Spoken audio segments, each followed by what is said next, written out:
Hi friends, welcome to three rose kitchen. இன்றைக்கி என்ன dish பார்க்க போகிறோமோ தக்காளி ரசம் தாங்க பார்க்க போகிறோம். அதுக்கு தேவையான பொருட்கள்: தக்காளி ஒரு 5 பழம் எடுத்துருக்கேங்க, ஜீரகம் ஒரு 1/4 டீஸ்பூன், மிளகு ஒரு 1/4 டீஸ்பூன், பூண்டு 5 பல்லுங்க, தாளிக்கிறதுக்கு வடகம் கொஞ்சமாக எடுத்துருக்கேங்க, 2 வரமிளகாய், உப்பு 1/2 டீஸ்பூனுங்க, பெருங்காயத்தூளுங்க. இப்போ நம்ம தக்காளி, ஜீரகம், பூண்டு, மிளகு இதெல்லாம் மிக்சியில் போட்டு அரைச்சி எடுத்துகிட்டு உங்களுக்கு காட்டுறேங்க.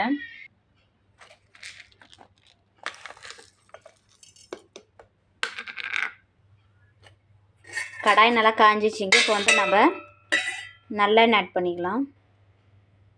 ஒரு ஸ்பூன் நல்லெண்ணெய் போதும். எண்ணெய் நல்லா காஞ்சிச்சிங்க. இப்போ தாளிப்பு வடகம் வரமிளகாயும் ஆட் பண்ணிக்கலாங்க.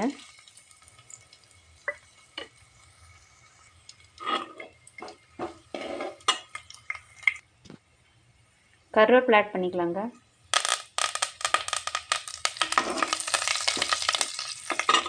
கொஞ்சமாக பெருங்காயத்தூள்,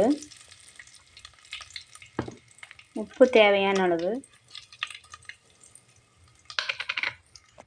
இப்போ நம்ம அரைச்ச தக்காளி விழுது ஆட் பண்ணிக்கலாங்க. தக்காளி, பூண்டு, ஜீரகம்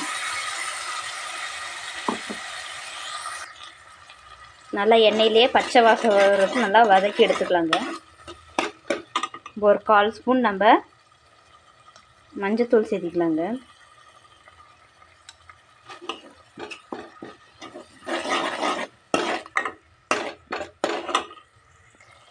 இப்போ எண்ணெய் பிரிஞ்சு வந்துச்சுங்க. நம்ம இதுக்கு தேவையான தண்ணி ஊற்றிக்கலாங்க.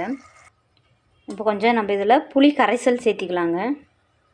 ஒரு சின்ன கரண்டி அளவு ஊற்றினா போதும்.